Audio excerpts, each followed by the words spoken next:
Yep. Good afternoon, everybody. Welcome. Thank you for joining us today. We are broadcasting live from outside of Tampa, and I think Downtown Chicago. downtown Chicago, and somewhere in England, I think Debbie is. Yep. So thank you all for being here today. Just as usual, a little Zoom housekeeping. We can't hear or see you, but you're most welcome, and we encourage any and all questions through the chat box in the Q&A. And we have a lot of people coming on today, so we'll make sure we get to as many as possible as we go along. And please don't hesitate to ask things as they come to mind. You don't have to wait till the end or Q&A, and we will, I will be monitoring the chat box and be sure that we get to as many as possible. Some of you may have been fortunate enough to see the first webinar we did with our friends here, and there's been really impressive and encouraging progress that's been made, and we're super glad to have them back again and talk more about a solution that could thwart what is now a seemingly massive problem in the parts of the world that they were largely addressing in part. Brazil and India, for example, we've all been aware in the news and how dramatic the COVID drama has been there, and sadly a lot of people are suffering. So that's really the intent of this effort, is to make this vaccine not only available to parts of the world that wouldn't otherwise be available to in the way that it's available to others, but also in a way that is distributed similar to other vaccines that have been distributed on a mass basis. So some of you had that background, and so if you came in prior to the prior webinar, thank you for joining us again. And if you've not, welcome, and thank you for being here. The big thank you from Family Office Insights and our team here, and you all being active and involved in the Family Office Insights webinars. And so with that, again, welcome, and I'm going to hand it to Mark. Thank you, Mark. Thank you, Arthur. We are going to try to build off of the previous session that we did with Family Office Insights. I guess it was a couple months back, Brian.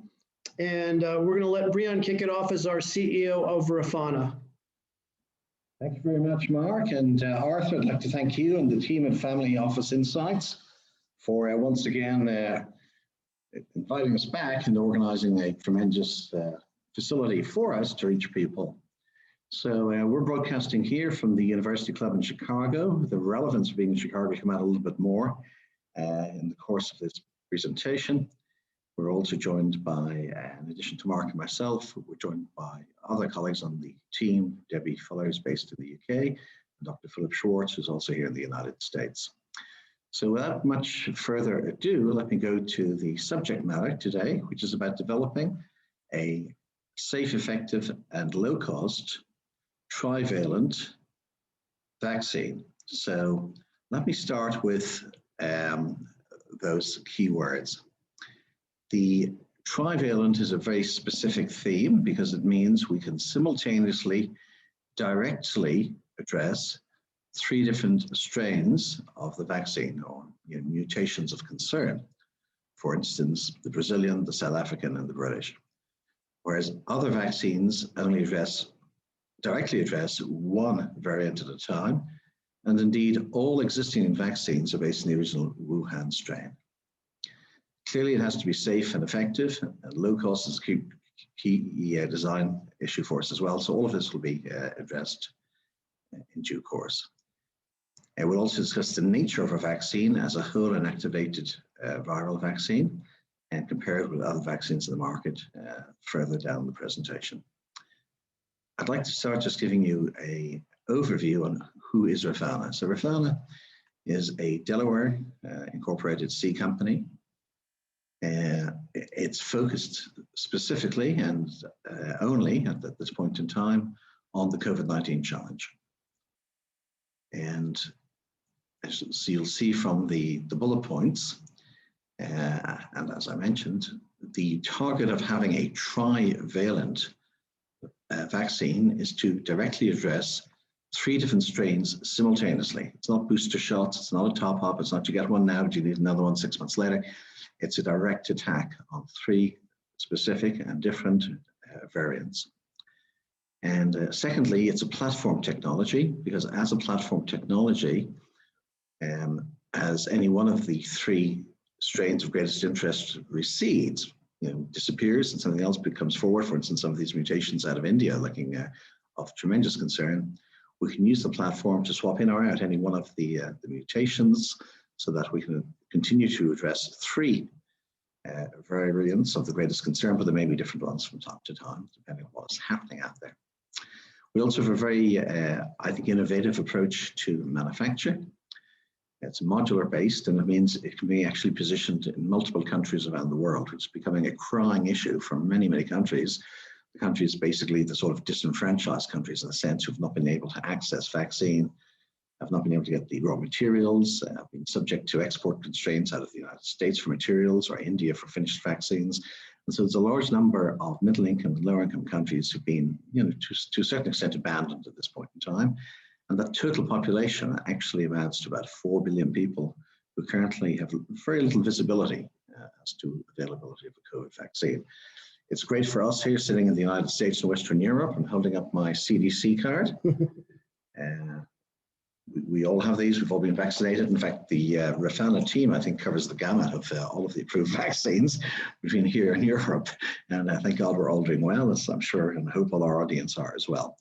But the challenge is not to solve the problem in the United States. That's largely in hand, as it is in the UK, as it is in Israel, etc. But it's very much about the other 4 billion people in 100 plus countries who, do not have access or even visibility to access to any volume of vaccines at this point in time. A quick overview on our team. So we put the scientists at the top. In our process, we actually consulted 40 scientists in 12 countries.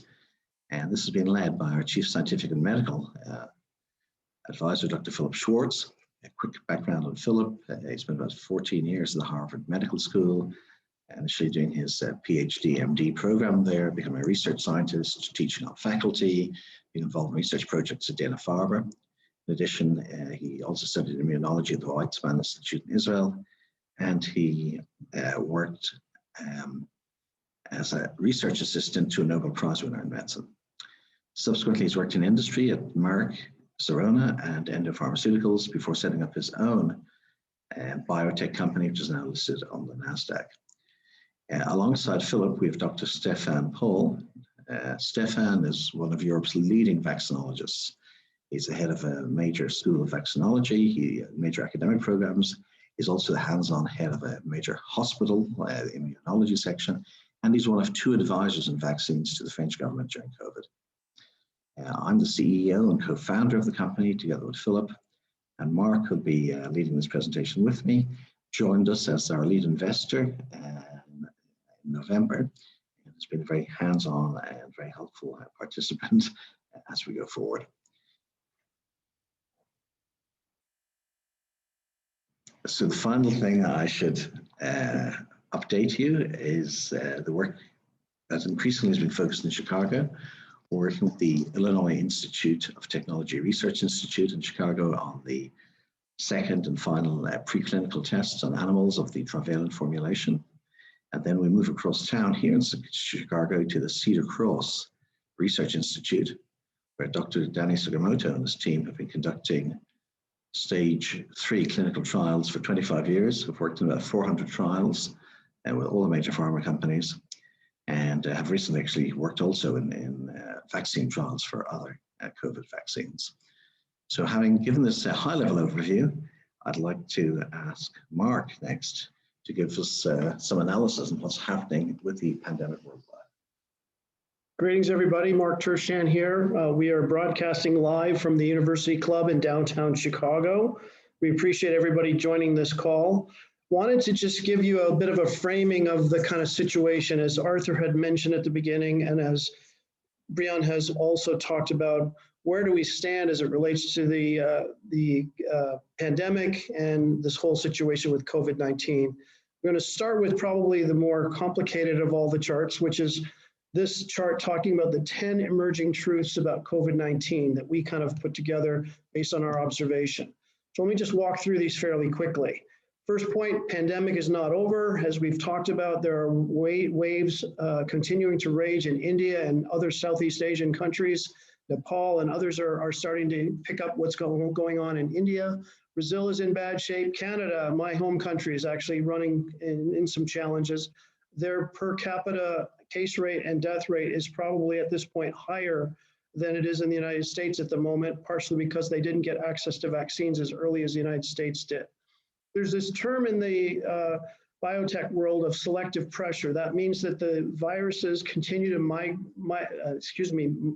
mutate and adjust themselves. They evolve effectively, and as a result, new variants come up, and those are variants that are now driving the pandemic. You've heard of the UK variant, the Brazilian variant, the South African variant. Now there's a strong variant in India. So as a result of that, I think we're migrating from being a pandemic-oriented situation to one of an endemic, ongoing kind of situation.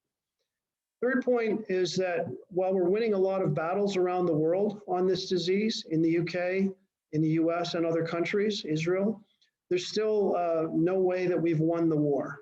The war is still going on strongly. That's amplified and made worse, unfortunately, by things like vaccine hoarding, inequity in terms of the sharing of vaccines around the world, vaccine hesitancy, which I think we're starting to see happening in the United States. As you know, the number of doses administered now has started to drop off a little bit. It's harder to get people to go ahead and get vaccinated. Those who really wanted to actually did.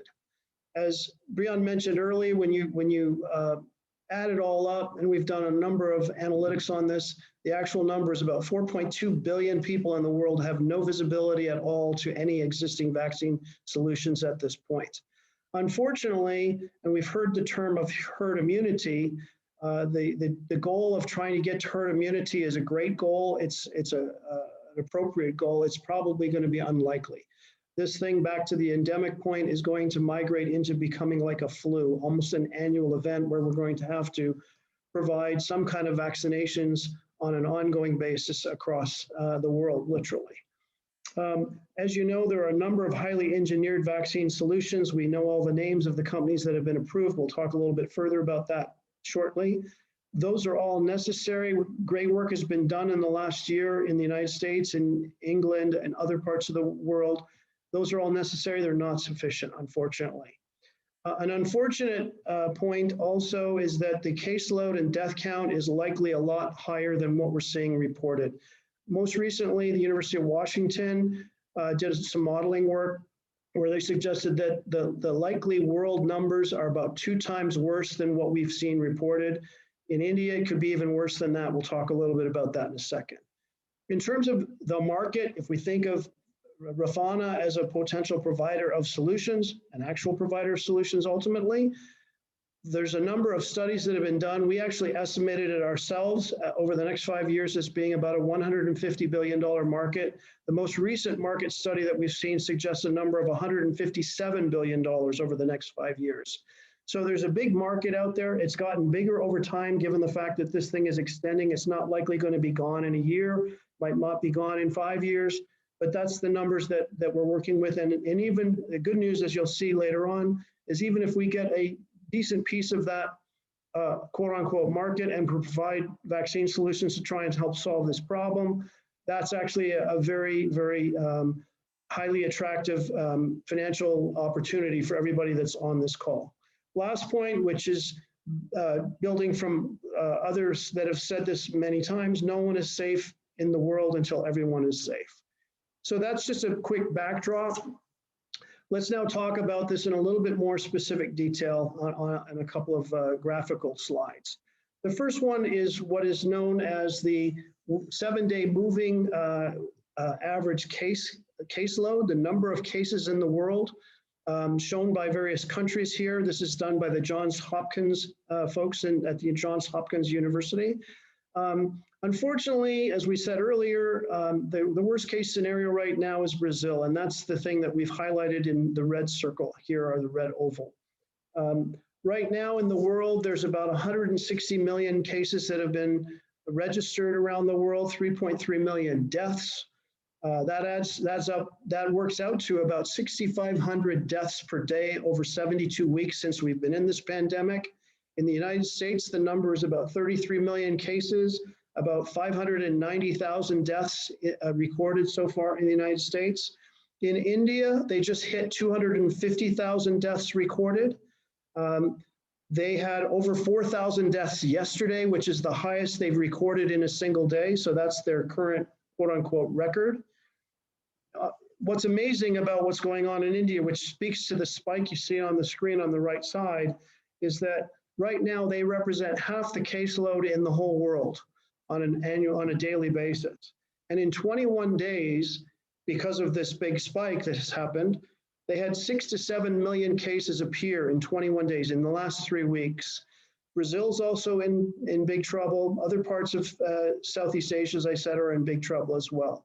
So unfortunately, although we might feel good here in the United States, maybe in parts of Europe, et cetera, or in Israel, there's a lot of pain and suffering going on in a lot of parts of the world where there's a lot of people.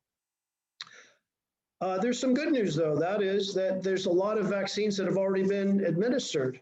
In fact, the number right now across the world is over 1.3 billion doses so far since they started to administer just before the end of last year vaccine doses. That's in 125 countries.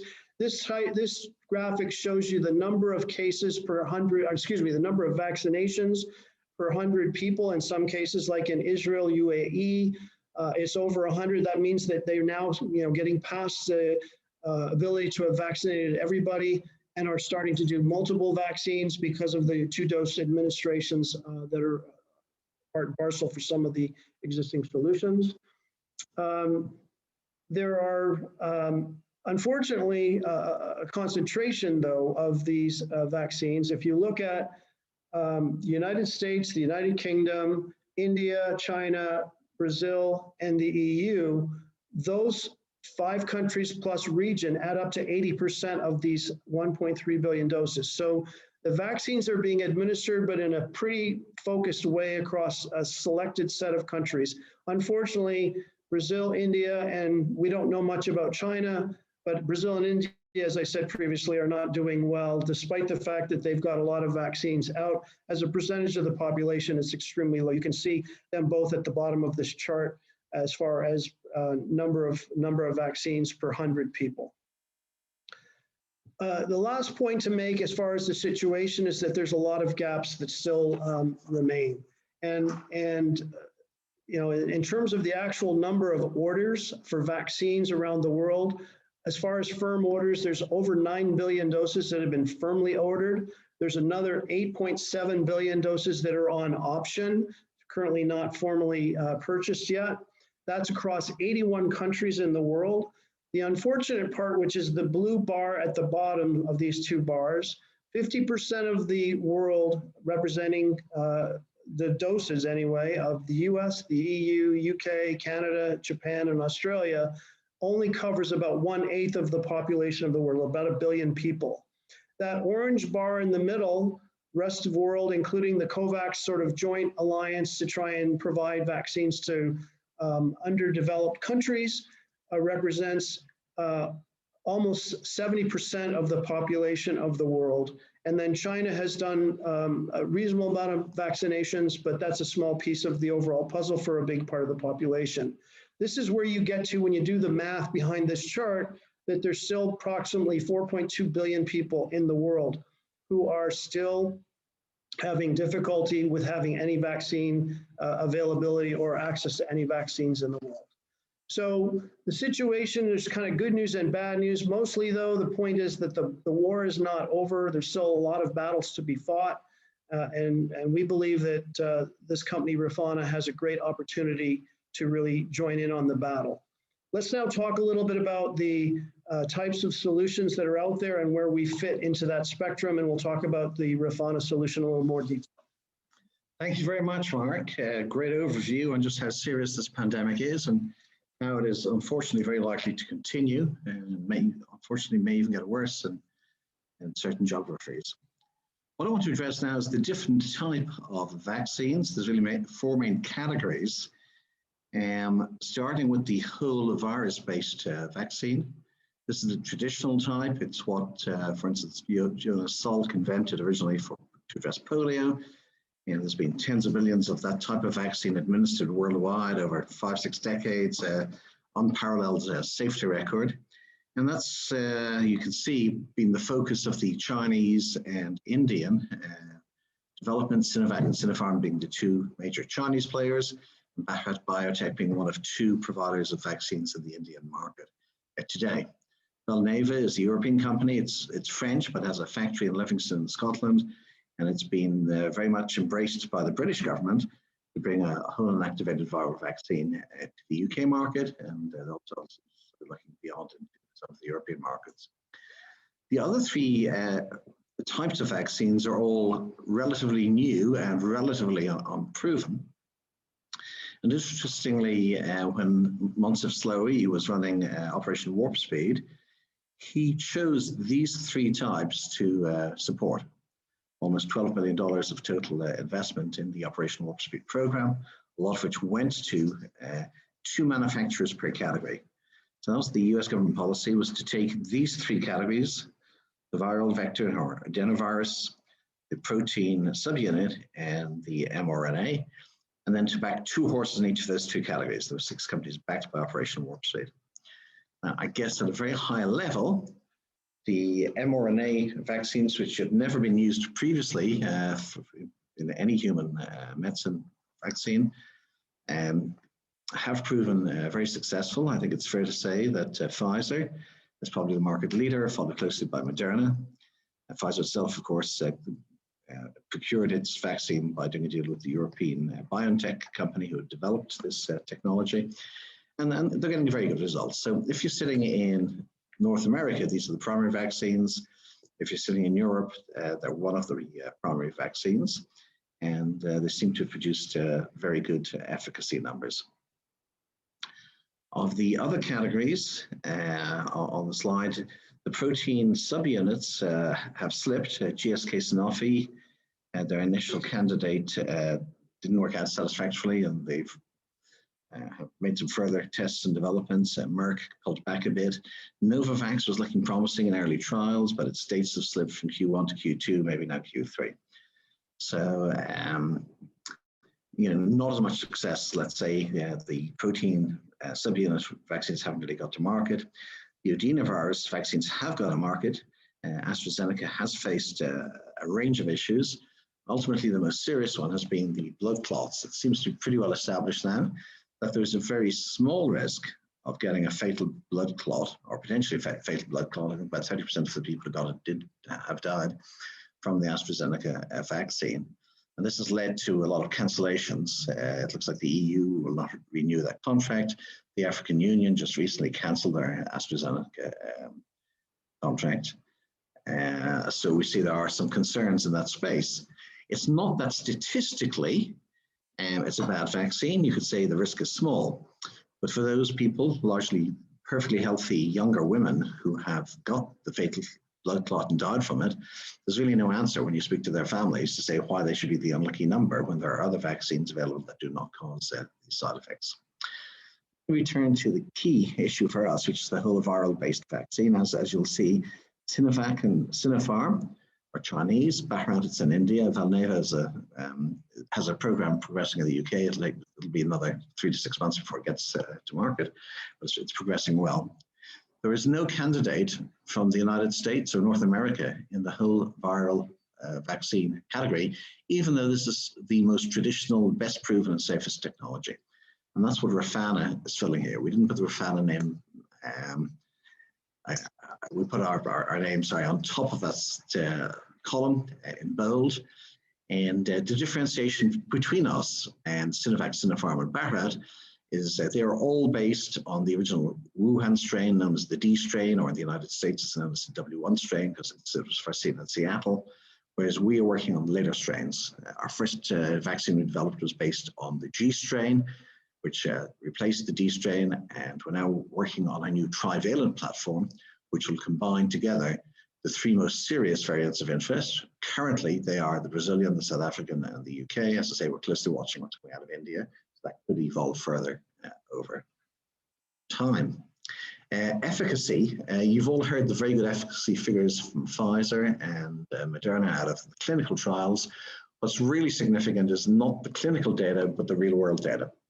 And this experience in Israel, where basically 70% of the population now has been vaccinated with the Pfizer BioNTech vaccine, the results have been excellent, and they confirm the clinical trial. Moving back to the hull-inactivated viral vaccines, the efficacy rates across Baccarat, Sinopharm, and Sinovac in various trials have been around about 80%, as opposed to the Pfizer and Moderna being above 90%. But the real-world data is very good from these vaccines. There's research just in from the Indonesian trial of Sinovac, where 25,000 frontline health workers have been inoculated, and within 7 days of completing the inoculation, they found 100% protection against death, 97% protection against hospitalization, and 94% protection against infection. Similar figures are coming in from Chile. Chile has gone with Sinovac and ordered 60 million doses for its 19 million population. The numbers are looking good. The Baccarat vaccine, it's early days in India, and India is overwhelmed, but the Baccarat vaccine is selling at a 50% premium to the AstraZeneca vaccine produced by Serum Institute in the Indian market.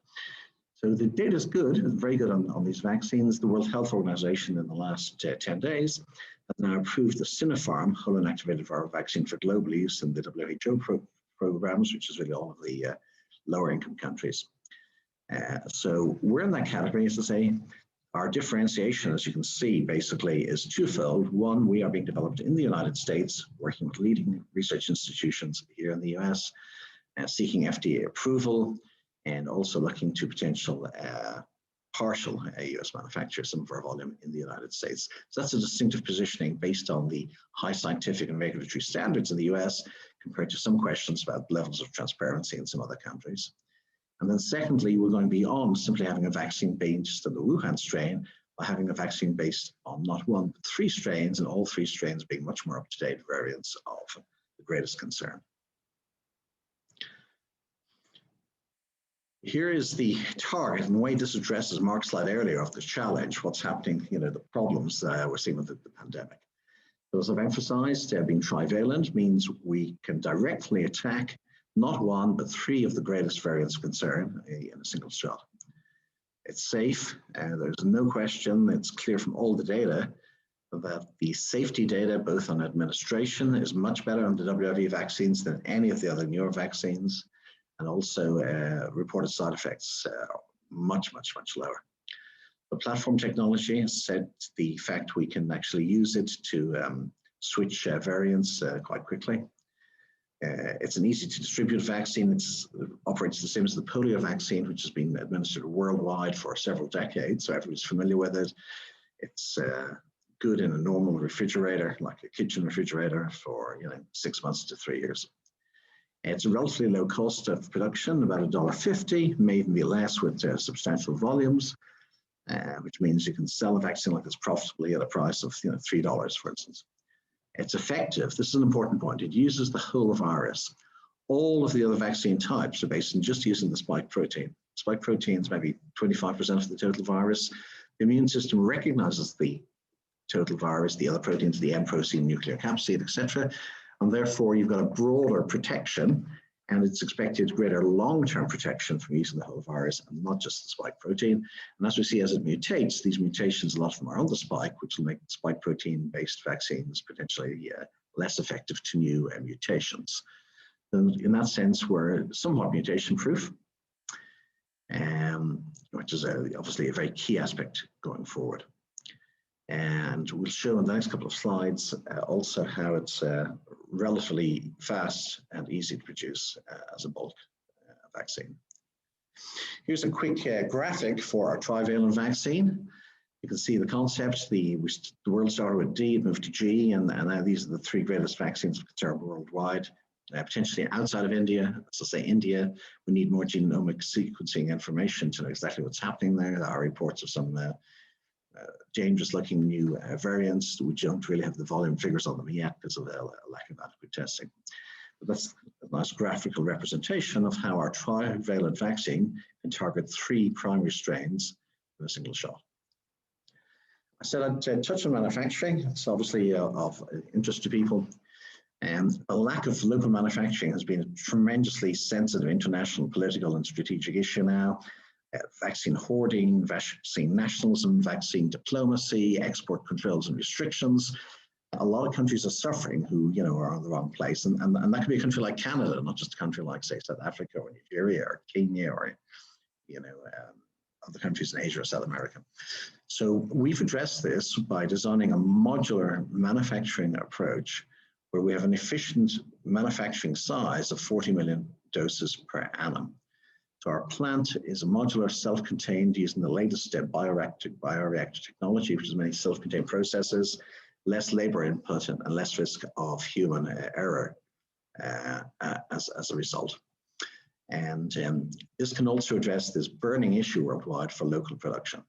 So having established our production facility initially in the United States, we will be able to replicate and license with partners worldwide any country that wants to quickly set up its own vaccine manufacturing capability using our technology and a licensed approach for a modular size of about 40 million doses. So we think this will be of great interest and address this burning issue that's largely articulated at the moment in the sense of IP transfer. But we don't see it as being realistic that even if there was IP transfer, even if Moderna, BioNTech, Pfizer were to give their IP away for free, it's really not at all clear that could occur. The Pfizer vaccine is something like 270 different constituents, very advanced chemistry, sophisticated new manufacturing processes that have never been used before, inherent instability of the mRNA, the use of nanolipoproteins. So it's just not something that we think is going to happen. We think we've come up with a solution where local manufacture will be possible using our approach. Finally, this might be a good time if it's okay with you for a couple questions. Of course. So the first one is related to, well, let me just ask it from Lawrence. Is the volume capacity 40 million per module or total of all modules? Per module, per module. Okay. And then there's another question. How would the US patent waiver, what kind of effect on the prospects for Refana vaccine and the medium-term outlook as it relates to the US patent waiver issues? Yeah, that's a great question. As I slightly anticipated in my comment about the complexity of producing the Pfizer BioNTech kind of vaccine, 270 different chemical components, they'd be manufactured in different places, very sophisticated new manufacturing requirements never used before. I do not believe we will see a single, even if the patents were free, I do not believe we'll see a single dose of the Moderna or Pfizer vaccine being produced outside of Moderna and Pfizer's control in the next 3 years. That's my own expectation, with the possible exception of China. I think the only net beneficiaries of relaxing the IP would be giving a gift to the Chinese manufacturers. They would have the capacity and the sophistication to do it. India, maybe not, I'm not sure. Russia, very unlikely. Russia produced its own adenovirus Sputnik 5 vaccine. It could not produce it to a quality acceptable to the European Union. It's not GMP standard of manufacture. They've had to subcontract to Indian manufacturers to try and get it up the scale. So I don't think this is easy. I think it's a political wish that's actually been misapplied. I think the Refana approach of our modular factory using more traditional techniques, but self-contained bioreactors, new technology to improve an old process is the answer. I don't really think the patent release will have any meaningful consequences in practice. Yeah, cool. Will Refana be used as a booster if you've been inoculated with a different vaccine, for example? That's a great question because it basically is the next slide. So we see our marketplace as threefold. During the pandemic, in the situation where 4 billion people in 100 plus countries have no adequate visibility to any volume of vaccines. Secondly, booster shots. In fact, the British government, which is backing the Valneva program, which is a similar technology to ours, has already said they expect the whole inactivated viral vaccine to be the best one to use for an annual booster shot, repeat shot, etc., because the broader spectrum protection the whole viral vaccine provides and its higher safety profile. And then thirdly, of course, new mutations with a platform technology that can handle 3 at a time. We can replace any one of those if another variant comes along that's of more significance. So these are our 3 markets, one of which is the booster shot. Perfect. Continue. Thank you. So this is the last slide I'm going to address. And then I'm going to hand back to Mark to look more at the financial and economic side. I'd also like to let you know that Dr. Philip Schwartz, our Chief Medical and Scientific Advisor, will be participating to answer any questions of a scientific or medical nature as they arise in due course. So this is our my last slide I'm going to present. Is just to give you a timeline. So we started this process over a year ago, working with 40 scientists in 12 countries.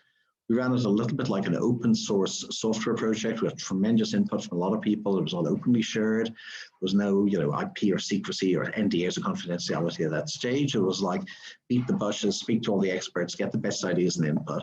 And the conclusion was very straightforward, that a whole inactivated viral vaccine was viable and attractive and would work. So based on that, we incorporated, we set up the business and started moving forward. And that was our first sort of number of months. We then saw some advantage in focusing on a US development, particularly as I say that this was being done in China and India. At that time, it wasn't being done anywhere in Europe or North America, which seemed an enormous gap. Since then, Valneva, the French company, is doing work in the UK. But North America, this type of vaccine has not been developed. So, there's an actual objective advantage of being in the US and developing in the US, and I think a brand advantage of the fact you're working with leading scientific institutions and countries with the highest standards, the highest regulatory standards, the greatest transparency, etc. And the early phase was all funded and supported by myself and Philip, the founders. And then we brought in our first funding, which was led by Mark and his group in November. And the numbers may seem surprisingly low compared to the numbers you hear of hundreds of millions and billions being required for other vaccines. And this is back to the fact we are using a traditional proven approach, even though we're using more modern equipment that's been developed for labs to support this type of vaccine, virus growth for the vaccine at scale. The numbers are surprisingly small, but these are the actual numbers. And then that takes us forward into the animal test, the preclinicals, proving its safety and a certain amount of efficacy. And they're all the blue steps, which are now, coming to their conclusion in the coming weeks. We then switch at that stage to the stage 1 in human trials. We start with 50 very healthy, younger, 18 to 30-year-old people to make sure there's no adverse effects. It's something that didn't affect the animals, maybe it would affect the human. So that's an important safety test. It doesn't take very long. That rolls out then from 50 to 500-600 people, where you mix ages and comorbidities. So you put in older people, you put in people with cardiovascular conditions, diabetes, etc. And it's these orange steps that will be coming up for the coming 6 months. And they'll bring us to the point of being able to prove that we have a vaccine that really works and is safe. And that's where the funding requirement is needed, which I shall hand back over to Mark, who will address both the funding requirements for these stage 1 and stage 2, in addition to the investment and payback considerations for investors. There we go. Thank you, Brian. Wanted to talk about this business from an economics point of view. What's it worth to be in this game? How does it compare? And also, what's another set of good reasons to be a part of something like this? Let me take a look at first the kind of market of publicly traded as well as privately held companies.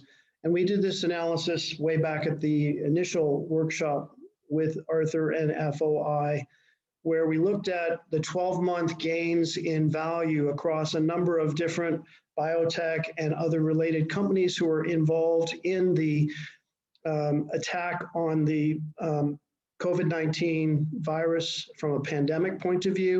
And in that 12-month period, you can see the range of valuation gain all the way up to 34 to 37x, down to 4 to 5x, if you will, at the bottom level.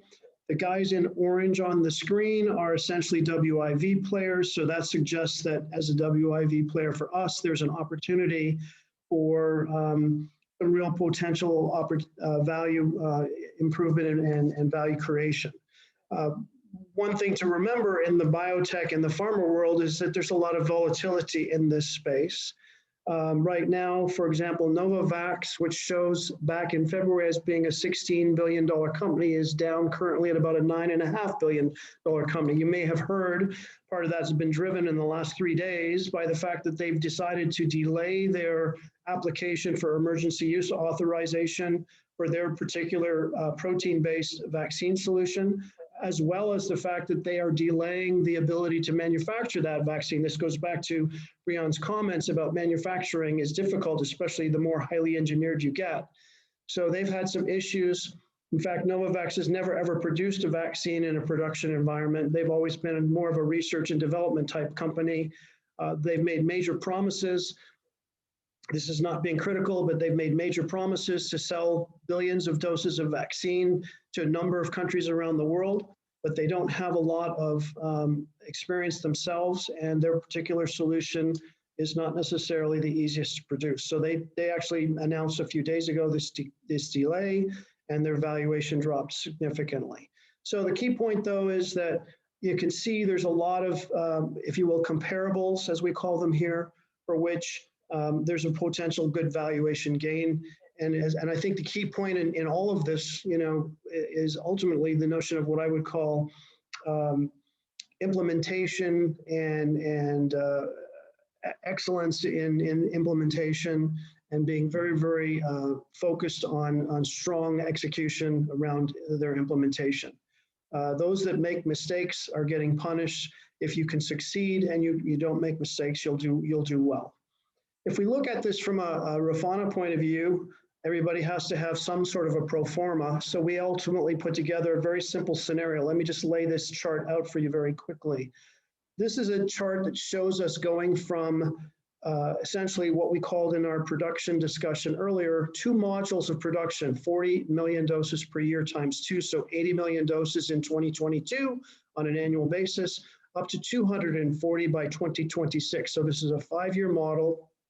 We go up to essentially 6 modules of production at that time. By the way, 240 million doses a year across a worldwide market, that represents 2% or less of the actual need for vaccination of everybody, if you think of everybody on the planet. We also did a very conservative view on the pricing here. You can see on the second line, it says $5 going down to $3 over the period that's shown on the screen. That's a very, very conservative view of the world. The market study that we talked about earlier that talked about the total volume of the market from a dollar point of view being $157 billion also suggested that the average price, which is currently $22 a dose, would go down to $5 by 2025. So we're already being much more conservative than that here. We looked at the cost per dose based on what we've now seen in our at least paper study of the manufacturing process that we're talking about. You run all of the math on that, you run the cost of development, the cost of production, et cetera. And ultimately, we did a discount analysis on this. For those of you who do valuations, we did a standard NPV. We for the 5-year run that's shown on the screen, we did put a terminal value in, so that's conservative, and we discounted it with a 20% cost of capital, which is obviously extremely high. That number comes to about $700 million valuation for this particular scenario as one of many that you could run. And in this case, probably most of these doses would be in parts of the world that probably most need them. If I was to go ahead and say, let's presume that we could get the same prices that people are getting on average in the scenario that the marketing studies have suggested, if I put those prices into this model and ran it again, the number down at the bottom of the screen would go from about $700 million of valuation to almost $2 billion in valuation. So there's a real lot of potential upside here. That's really, for me, and a great reason for why I wanted to get involved as an investor in this company, because there's a lot of upside in addition to, and this is now an important point that I'll switch to the final slide of this material on financials, which is there's always altruistic reasons for wanting to be involved. So this, we think, and we view as a company and as a group that's involved, both the investors as well as the folks that are running this business, see this as a noble purpose, a positive impact opportunity across a very substantial and continuing ongoing worldwide crisis. Probably, will be written about as one of the biggest challenges of this century. And, at the end of the day, this is where we reveal, again, the fact that Refana is a Hebrew word, Hebrew term. It means please heal. So there's a reason for this, in addition to trying to do well from a financial perspective, but also to do very well in terms of helping to have impact in a positive way on a huge problem in the world. That's a big deal for me. I hope it's a big deal for you as well. Arthur, do you want to chime in? I just have a question, if that's okay. Sure. As it relates to the information that Brian had showed about the companies that have a similar type, and I'm going to get the words wrong, vaccine, the polio type vaccine. Do you see them as competitors? And if so, does it matter? The answer is yes. They're competitive. But I think back to the point of necessary but not sufficient across all of the 4 types of vaccines, including the ones that are like our style of vaccine, there's not enough of them in the world to cover the bases that are required in the world. Brian wanted to make a few comments as well. Yes, it's a great question. So if I may add to it, I think the positive side is the category. It creates a category. This type of vaccine has now been approved in countries that represent more than half the world's population. And that excludes North America and Europe, because this type of vaccine hasn't been developed and put up for approval here yet.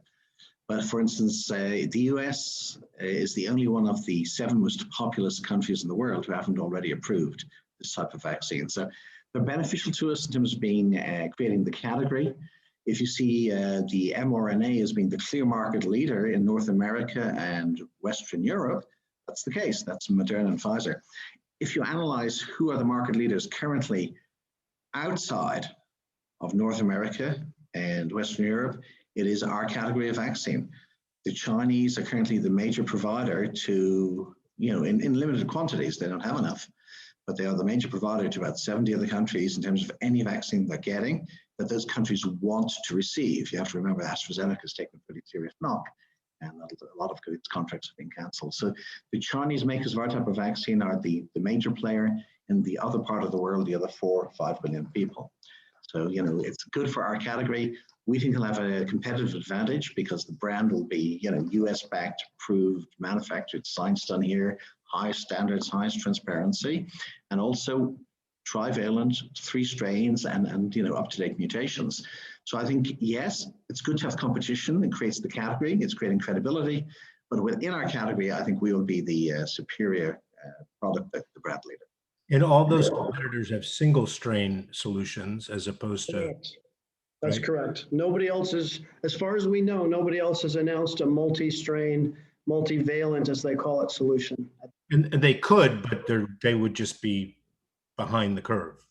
I don't know if it'd be behind the curve, but it's still a little bit more challenging to do it. And then you have to think about how you're going to update your production process to manage the 3 multiple strains of raw virus that you're using to create the vaccine, as an example. So what do you think the issue is, if at all, with, well, let me just say it out loud. Sure. Reveal again the time to market, assuming the funding's there. Mm-hmm. So we'll go back to that page right here. If we get the funding that we need, which we'll come back to, there's a slide, one more slide that we can show. Those two boxes at the bottom suggest that we could probably get through, finish up our preclinical trials, which are ongoing now, get into the 2 stages of human trials. And at the end of stage 2, we're ready to move into kind of a final stage of human testing, clinical testing, as they call it. Probably a different style of phase 3 testing as well, but we're looking at, early into the fall in order to get there. And we're already going to be looking at, in fact, right after this call, we're going to scout out a location for potential manufacturability using a biosafety secure level 3 facility here in Chicago. We haven't talked about that specifically on this call, but we're going to scout it out. And the possibility of moving from laboratory development of vaccines to production development of vaccines, we're looking at a potential process that would allow that to be a fairly seamless transition. And so we're going to look at that particular location shortly. Want to add anything else? No, I'm just aware there's only 10 minutes left. Yep. So I think if Mark could present the last slide. On the yeah, for sure. Yeah. And then Philip Schwartz, Dr. Philip Schwartz, our Chief Medical and Scientific Officer, is available. I'd like him to say hello at the very least, but if anybody has a scientific or medical question, if they could please ask it in the next 2 to 3 minutes. Sure. So let me go to the what are we asking from you all? The bottom half of this screen is the important part. We're currently still raising money. We've raised a number of rounds so far, in addition to the initial rounds we started late last year. What we're looking for in 2 sort of stages is approximately a collection of about $10 million. This is for the development work. Most of it's for the first 2 phases of the 3-phase clinical trials with humans. You can see the pre-money numbers that are there on the screen. We've already been doing some closings on some of those raises. We're talking with individual investors like myself. We're also talking to institutional investors, family offices, like many that are on this call. And we're looking for folks who are saying, hey, I want to get involved in this because it's an important thing to do and there's a potential upside. So therefore I want to play and I want to provide some amount of funds. We're also looking for investors who want to take a much more significant chunk of this funding that we're asking for. And then beyond that, as we talked about with the manufacturing piece, there would be additional funding requirements to do some of the early stage development of physical production capabilities. If you remember back to that one chart on the manufacturing, probably for a 40 million dose solution, we're looking at sort of $10 to $15 million of investment, which by the way is substantially lower than what you've been hearing for some of the other types of vaccines that are building much larger facilities as opposed to this modular approach. So this is an important stage that we're at. The good news is that we've been gathering funding to continue to move the ball. If we can get to this level of funding fairly quickly, that will allow us to really move the process along even faster than we originally planned. And obviously, given what we talked about earlier on this call, it's clearly something that's needed and something that we would like to try and get to the market as quickly as possible to try and help solve the problem. So thank you very much, Mark. As you see, we're pricing the current round at $20 million pre-money for the $2.5 million we need soon for the clinical stage 1 trials. And then we expect by clinical stage 2, valuation could be about 5 times that level. So therefore, we're very interested. Anybody who's joined this call would like to discuss the details with us further. They can get in contact with us directly or via Arthur. Before we close, I'd like to bring Dr. Philip Schwartz online to introduce himself. Philip's been my partner and co-founder of the company, and obviously has the key medical and scientific input, which I personally lack. I've been a CEO and entrepreneur of multiple technology companies, but I have no specific medical knowledge. Philip, could you join us, please? Hang on, guys. Philip dialed in as an attendee, and okay. Hang on, I think I can get him to talk. Okay. I want to learn this technique. This could be useful. Philip, do you have your microphone on and can you hear us? I can hear you. Can you hear me? Yeah, so go ahead. You're on.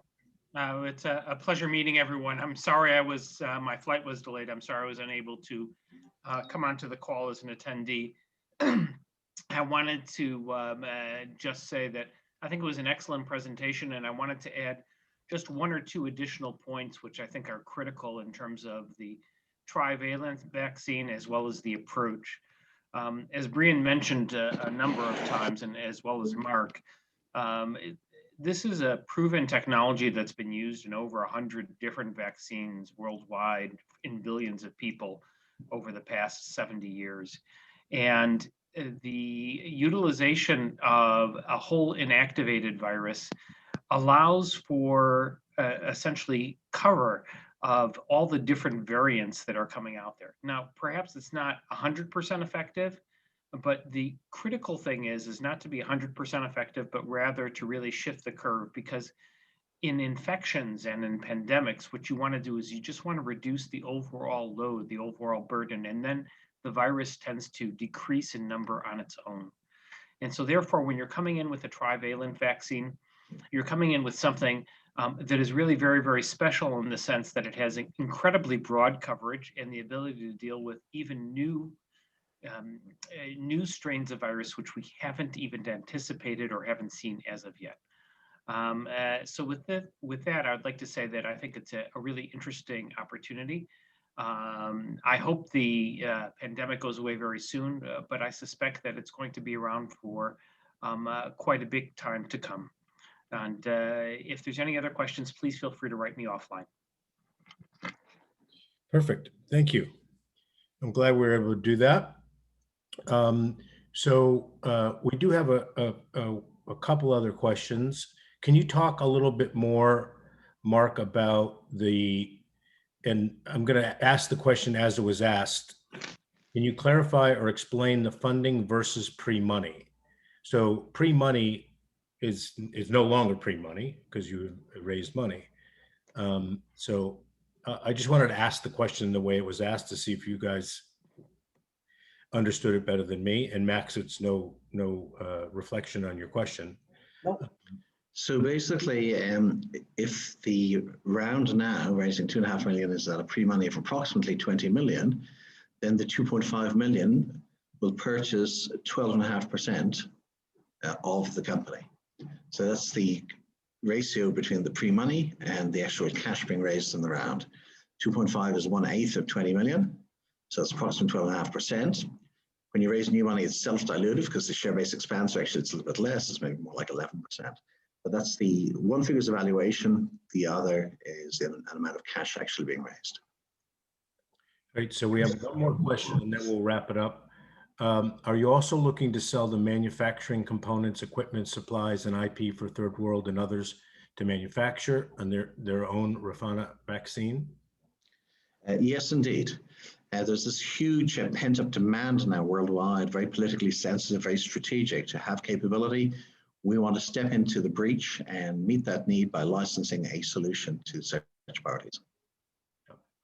And there's a few other questions about how we're going to be in touch. We're going to share with the Refana team your contact information, which you used to register for this webinar. So they will reach out to you directly, and you're at liberty and welcome communicating with them directly. We'll make sure that happens shortly after the call. And as I mentioned, we'll be posting the recording in a day or two. So if you want to share it with anybody, we'll be doing that also. You guys want to have sort of a wrap-up comment? Mark, would you like to close? Sure. Mark's been our lead investor. He stepped into the breach and led a group that funded us in November and got us a long way forward in those months. So let me hand it over to Mark. Congratulations. Yeah. Thank you. I just want to thank everybody for joining this call. It's an important, very important thing that we need to work on. And I really would appreciate all the folks that are on this call to seriously consider getting involved with us, both from a financial point of view, as well as if you can offer your help and your expertise, because this is a huge problem. It hasn't been solved. It's going to be solved. We're going to make it, but we have to work hard on it. And, you know, we need to do more than what we're doing so far as a world organization. And if we can do something as Refana, it'd be great to get everybody or anybody on the call to get involved with us. We'd appreciate that. Thank you so much. And if I can allow me to add, if there's anybody on the call who knows of others that would benefit from knowing about this opportunity and could do exactly what Mark and Brian and company has suggested and get involved, please feel free to do that. And it would be welcome also. So thank you all for being here. Thank you for the Family Office Insights community again for participating in this truly noble effort. I agree. And as I always say, thank you for sharing the only thing you can't make more of, and that's your time. Till next time, thank you guys. Thank you, Arthur. Thanks very much. Thank you. Bye-bye.